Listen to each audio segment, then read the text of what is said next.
posicionaria em relação a esse argumento que também dos movimentos sociais. Por exemplo, o aborto é proibido, mas ele existe e até mata mulheres de muitas mulheres aí no Brasil. Por exemplo, a história do casamento gay é proibido, não está na lei, mas ele existe. Todo mundo está aí, né, bate. Como é que, tem uma realidade e um discurso. Como é que isso se resolveria hoje no país? Olha, se você legalizar a questão do aborto, Uhum. as clínicas legais vão prosperar por aí. Agora, eu entendo que o corpo da mulher pertence a ela, mas aquela vida, né, que tem dentro do seu útero, depois de que acontece a anidação, onde o ovo, então, fixa na parede do útero, não pertence mais a ela. Ela pode até morrer numa clínica clandestina, mas ela está matando alguém que ela gerou num momento de prazer. Isso tem que ser respeitado. Qual mulher hoje em dia não conhece N formas de contraceptivos para não engravidar? Inclusive temos a laqueadura.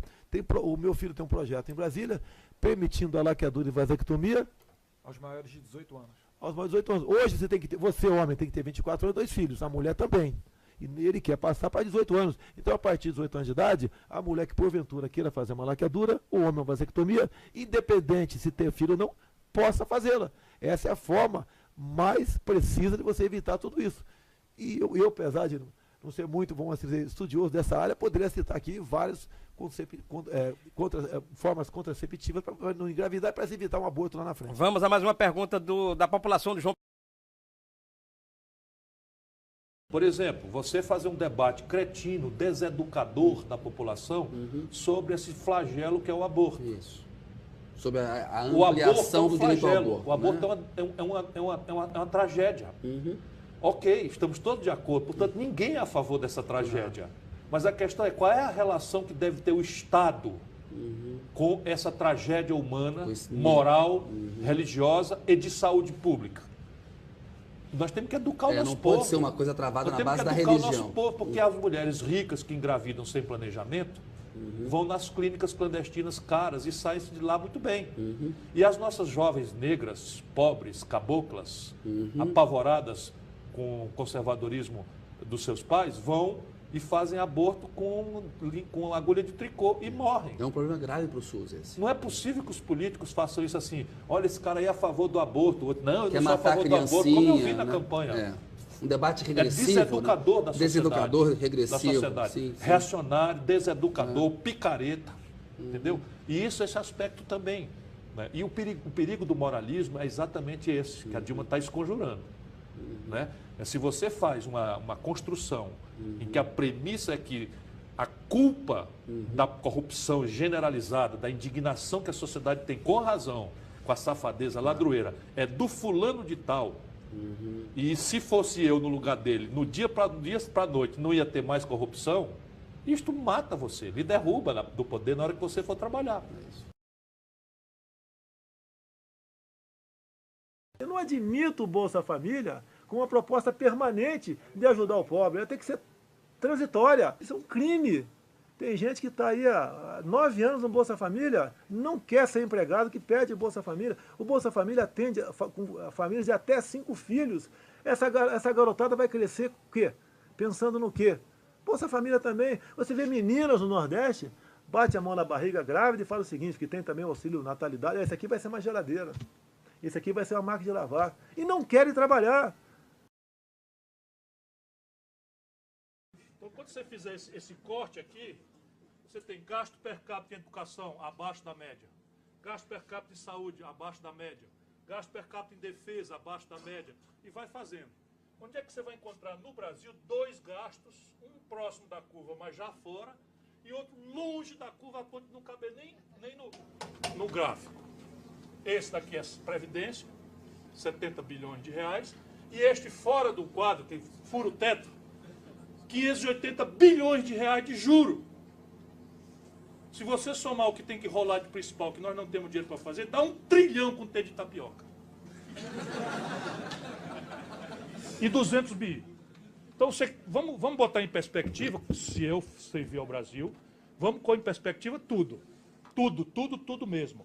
Não vai ficar uma receita sem ser criticada, não vai ficar uma despesa sem ser criticada. Generosa e aberta e transparentemente. E aí vai ficando evidente, sabe? Se você botar luz, todo mundo vai ver. Onde é que eu vou cortar, cara? Eu vou cortar no Bolsa Família, que gasta 15 bilhões de reais para atender 60 milhões de pessoas. Com 3 refeições, cara. Isso é comida. Cortou, o cara passa fome. Cacete! Não é possível. E cortaram agora no orçamento da dona Dilma. E a gente fica ababacado? Não é possível. É isso que está vindo para cima do Brasil. E vai entregar 570 bilhões de reais para meia dúzia de rentistas. 10 mil famílias são destinatário final. Trata-se disso. Se você assistir um tatu em cima de um toco, meu irmão, alguém botou. Porque tatu não sobe em toco. Isso está aí para atender a quem manda no Brasil.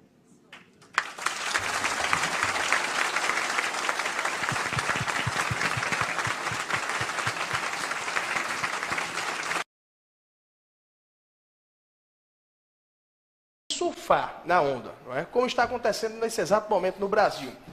Se fala em desvios de dinheiro, roubo, enfim, corrupção, e todo aquele que porventura venha a bater, a ser contra a corrupção, vai fazer barulho, não é? Eu acho que tem coisas mais palpáveis no Brasil tão grandioso chamado Brasil, num país tão grandioso chamado Brasil, que deveríamos debater, E eu lhe pergunto, não é? Se estamos em crise, qual a política econômica que deveríamos adotar? O senhor que tem esse anseio de ser candidato a presidente, creio eu que será candidato à presidência da República. Então, eu queria ouvir, não barulho, homossexualismo, racismo, perseguição, eu queria ouvir o deputado Bolsonaro falando sobre a crise econômica do Brasil e quais as saídas.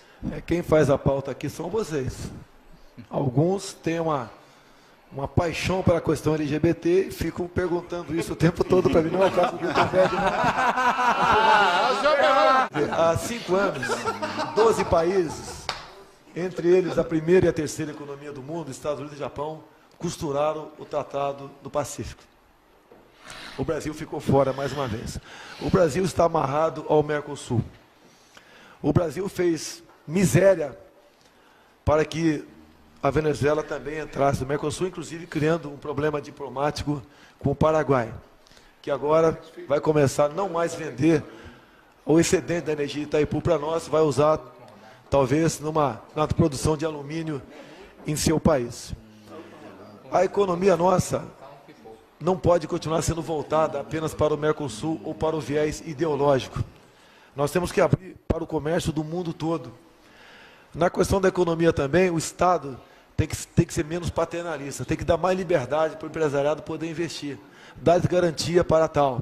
Não ficar assinando acordos, como por exemplo, que eu acabei de falar aqui, de importação de bananas com o Equador diretamente para o CEAGESP em São Paulo, que acaba prejudicando a produção de banana no Nordeste também. Porque junto com isso, já que o controle fitossanitário é feito pelo país de origem, nós podemos estar importando também, a exemplo daqueles refugiados, né, importando a cigatoca negra e o moco da banana.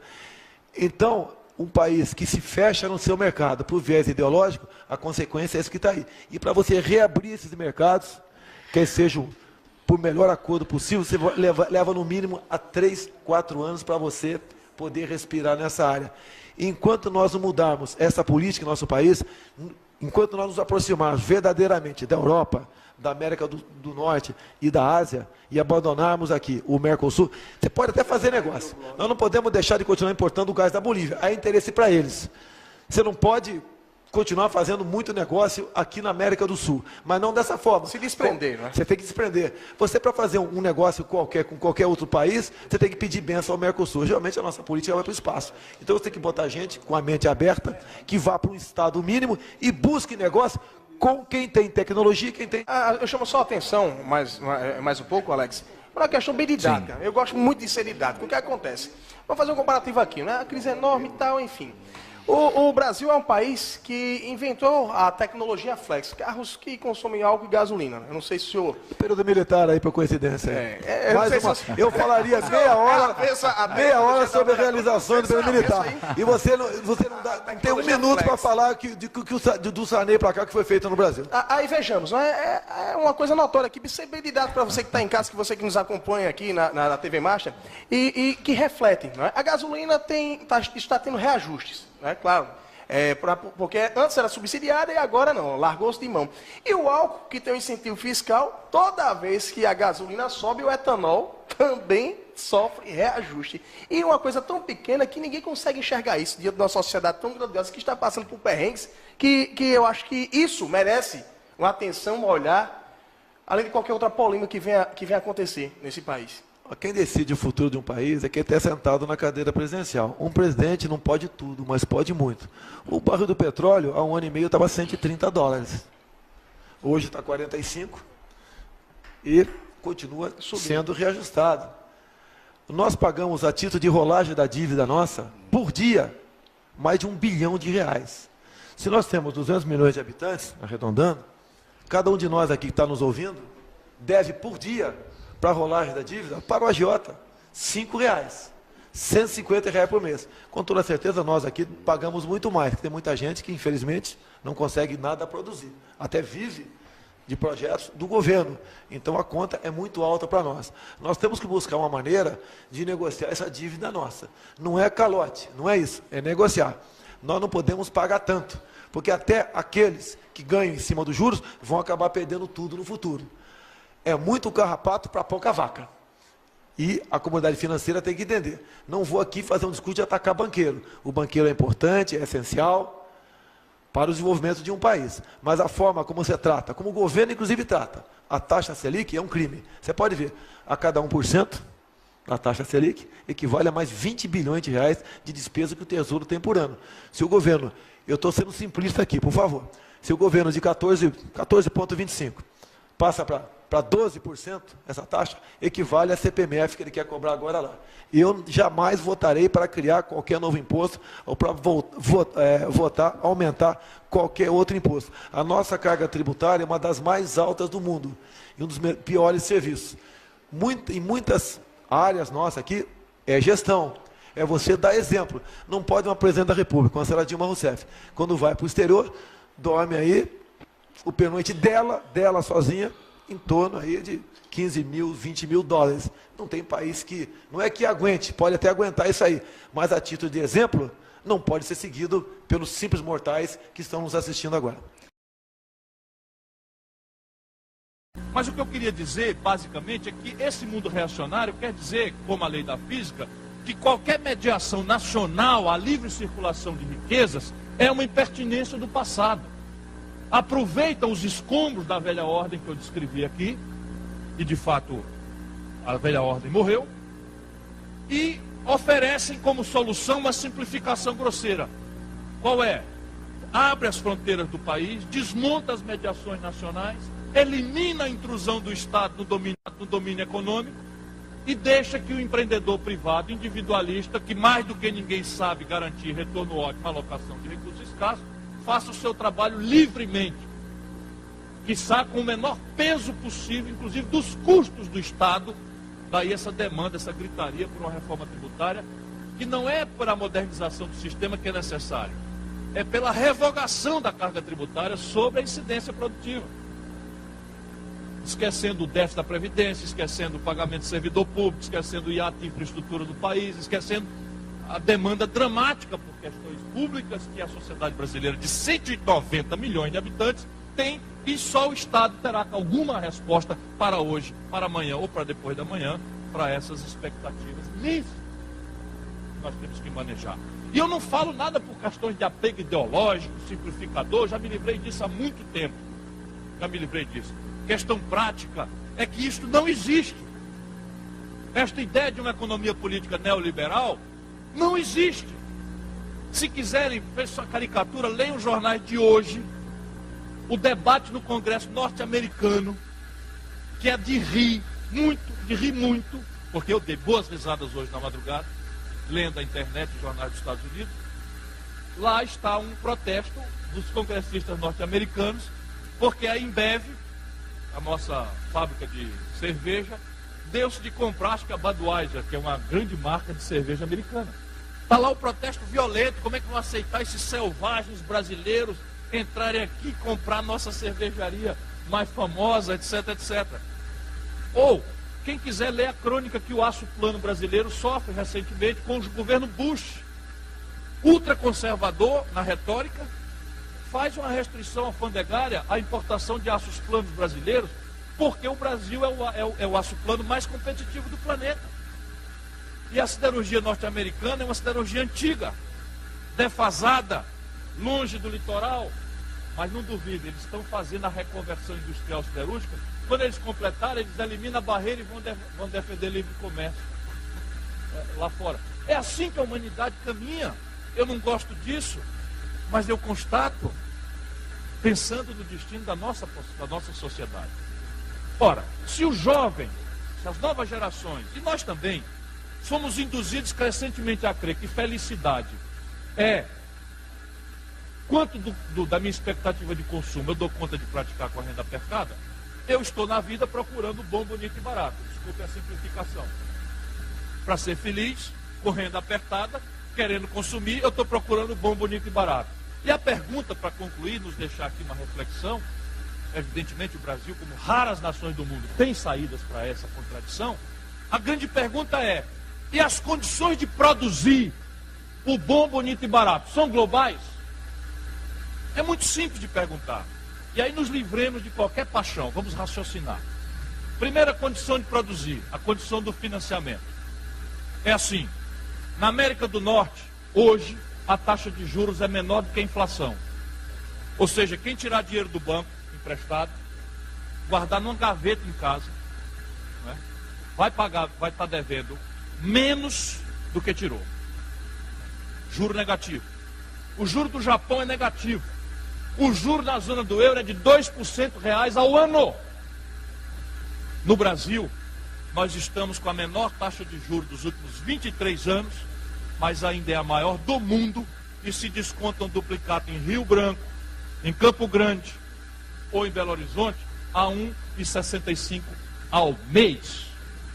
Supõe um marco de economia política prostrada ao mito neoliberal. Todas as outras condições de empreender são iguais, mas a condição de financiamento é assim: eu me financio a 2% ao mês e o meu competidor se financia a 0 de juro ao ano. Se todas as outras condições de empreender forem iguais e a economia política for desintermediária, aquele que se financia barato destrói o que não se financia barato. E no limite a gente não tem como pagar, porque deixaremos de ter o nosso empreendedor, voltaremos a ser essencialmente importador de valor agregado e vamos pagar com o quê? Crises cíclicas de crédito, despoupança interna, fatos que nós já conhecemos do passado, não podemos mais repetir isso. Mas vou chamar a atenção que já está semeada a ideia. A questão tecnológica que lá atrás permitia um modelo de substituição de importação, mudou tão dramaticamente que hoje, eu posso afirmar com muita segurança, não existe competição possível entre retardo tecnológico e ponta. Não existe, pura e simplesmente. Aí a grande questão é, o domínio tecnológico do planeta é global? Resposta lamentável, não. Dou um exemplo prático, para ninguém pensar que eu estou em devaneios ideológicos. O Brasil é uma das 6 nações do planeta que tem uma indústria aeronáutica. Só 6 países do mundo produzem avião. Olha aqui, só 6 países do mundo produzem avião. Depois diz que a gente tem defeito genético como nação. Eu fico indignado. 6. Porém, uma parte importante do avião que a Embraer produz, a aviônica, uma parte da aviônica, é importada da América do Norte. O Chaves resolveu fazer uma encomenda de Super Tucanos, que é um avião turbo-hélice de treinamento, de grande versatilidade, muito respeitado no mercado aeronáutico mundial, e resolveu comprar da Embraer. Sabe o que aconteceu? Os americanos embargaram a venda. Os norte-americanos embargaram a venda. Proibiram a Embraer de vender os seus aviões para a Venezuela. O que é uma estupidez inominável, porque o Chaves, ok, comprou da Rússia. Sukhoi, que é um avião mais agressivo do que o nosso Super Tucano, E nós aqui ainda temos influência diplomática para dizer, olha, nós vamos vender o avião, mas não queremos você se meter em confusão e tal. A Rússia vendeu e acabou, só dá assistência técnica e pronto, final. Não quer saber. Se possível, ainda gostaria de uma confusão por outras razões. Está vendo como é prático? Obrigado, irmão. Família vai boa? Tudo tranquilo. Tudo certo, presidente? Mais meia horinha, tá? Não, vou terminar. Mais 15. Então, veja bem, só para dizer como é prático. Então, o componente tecnológico hoje tem um tal impacto em preço, em produtividade, em aprazabilidade, que não é mais imaginável alguém se conformar com o retardo tecnológico, seja de que geração for. Na média, o Brasil é ponta aqui, ponta acolá, mas na média o Brasil está 3 gerações tecnológicas defasado em relação à ponta mundial. Isso é um estudo que a Fundação Getúlio Vargas atualiza. Então o Brasil tem um retardo tecnológico médio, consequência de tudo que a gente não faz em educação, consequência de tudo que a gente não faz em ciência e tecnologia, consequência de tudo que a gente não faz em universidade. O Brasil tem um retardo tecnológico médio de 3 gerações. Se todas as condições de competir forem iguais e esta condição for assim tão diferente e o marco neoliberal contaminar a competição sem intermediação nenhuma, essa economia atrasada perde, quebra e não tem como se financiar. Deputado Mauro Filho, acabei de ver Vossa Excelência aqui na televisão, meus cumprimentos aí. Trabalhou até tarde ontem, aí teve que chegar um pouquinho mais atrasado, claro, porque ele não bebe. Terceiro fator, e concluo, escala. Ninguém precisa ser economista para entender. Quando você entra na feira para comprar banana, é assim, leva aí, freguês, 3 é R$1, 7 ou 8 é R$2, né? Quanto mais quantidade, mais vai cair no preço por unidade, porque o volume é que vai dar rentabilidade. Então isso diz um pouco a consequência prática da questão da escala. Na prática é assim, uma fábrica chinesa de confecções, valor agregado baixinho, grande massa de mão de obra, a China produz 1 bilhão de calças numa fábrica por mês. O preço do pano para essa fábrica, tal a quantidade, é muito mais barato. E basta que a China ganhe meio centavo de dólar numa calça, porque a soma de 1 bilhão de meio centavo de dólar dá a rentabilidade que o negócio precisa. Na média, o empreendedorismo brasileiro, 7 em cada 10 empregos vem de pequena empresa, que por definição opera em pequena escala. Se todas as outras condições de empreender forem iguais, e esta condição, a escala da economia, for assim tão diferente, e o marco da economia política for esta mitologia neoliberal, quebra de novo. Agora junta queda, coice e cuspe em cima. O Brasil tem uma economia de pequena escala, uma economia estrangulada no financiamento ainda, e uma economia anacronizada, sob o ponto de vista médio, no padrão tecnológico. E aí isso explica a tragédia dos anos 80 e dos anos 90. Se você fosse hoje o presidente da República, você fecharia o Congresso Nacional? Não há a menor dúvida, daria golpe no mesmo dia. No mesmo dia. Não funciona. E tenho certeza que pelo menos 90% da população ia fazer festa e bater pau. Não vai falar em ditadura militar aqui. Só desapareceram 282. A maioria marginais, assaltantes de bancos, sequestradores. E aonde só no Carnaval de São Paulo, em 20 anos de regime militar, só no Carnaval de São Paulo, o último morreu mais de 300. Mas essa imagem não é a imagem que a população tem, né? Culpa, né? Através do voto, você não vai mudar nada nesse país. Tá? Nada, absolutamente nada. Isso só vai mudar, infelizmente, quando um dia nós partimos para uma guerra civil aqui dentro. Né? E fazendo um trabalho que o regime militar não fez, matando uns 30 mil. Começando com o FHC. Não deixar para fora, não. Matando. Se vai morrer alguns inocentes, tudo bem. Como é que eu conheço o parlamento? Eu sou parlamentarista. Você tem ali uns... Não vou dar números, porque é muito arbitrário. Mas você tem um núcleo que não é pequeno, suponha ao redor de 1/3, que é de gente muito boa, gente muito séria, muito idealista, muito preparada, muito lida, que tem espírito público e tal. Você tem 1/3 que é de bandido. Bandido, puro e simples, batedor de carteira, ladrão, estuprador e não sei o que e tal. E aí você tem a frase velha do Rui, né, que permanece dramaticamente moderna. O judiciário é o poder que mais tem faltado à República. Porque o que estão fazendo estupradores, bandidos, ladrões e coisas que tal no parlamento? Todos os processos estão correndo e não são julgados jamais. Esse é o problema. E eu, por exemplo, presidente da República, eu já disse quando eu era governador, dizia, ó, gente boa, vocês cuidado com o que vocês vão eleger. Porque se vocês elegerem pilantras, é com eles que eu vou negociar. Não sou eu, o déspota esclarecido, que vou dizer com esse eu não negocio, com aquele eu não negocio. Então, este terço aqui é de bandidos. E a gente tem que pressionar para que as leis funcionem. E este meião aqui, ele vai para onde a hegemonia do executivo indicar. Se a linguagem for decente, houver limites, ele encosta para cá, para o lado dos melhores. Creia nisso. Nesse dia de glória para o povo brasileiro, tem um nome que entrará para a história nessa data, pela forma como conduziu os trabalhos da casa. Parabéns, presidente Eduardo Cunha. O Cunha, como é que você avalia a atual situação do presidente? Complicadíssimo, lamento. Votei nele. Continuaria votando? Entre ele e um petista qualquer, votaria. Mesmo entre ele e um petista qualquer, votaria nele. Votaria no Fernandinho. Entre um petista que eu votaria no Fernandinho. Votaria no Fernandinho Beiramar. Porque eu sei que esse petista aqui, que vai ser colocado, vai estar alinhado com o Planalto. Eu sei o que é sofrer na pele, ser deputado aqui, com o presidente da Câmara, alinhado ao Planalto. O senhor vai votar pelo afastamento do votação? Se chegar no plenário, você vai ver meu voto ali. Você vai ver meu voto como você viu. Mas qual seria o seu voto? Hoje em dia, eu tenho que falar no condicional. Os informes que eu tenho até o momento, ele cometeu um crime passível, tranquilamente, para começar aqui dentro depois, grave. Porque essa coalizão PT-PMDB, da forma como que está, acostumou-se a fazer uma seleção às avessas. Quanto mais incompetente, mais picareta, mais prestígio.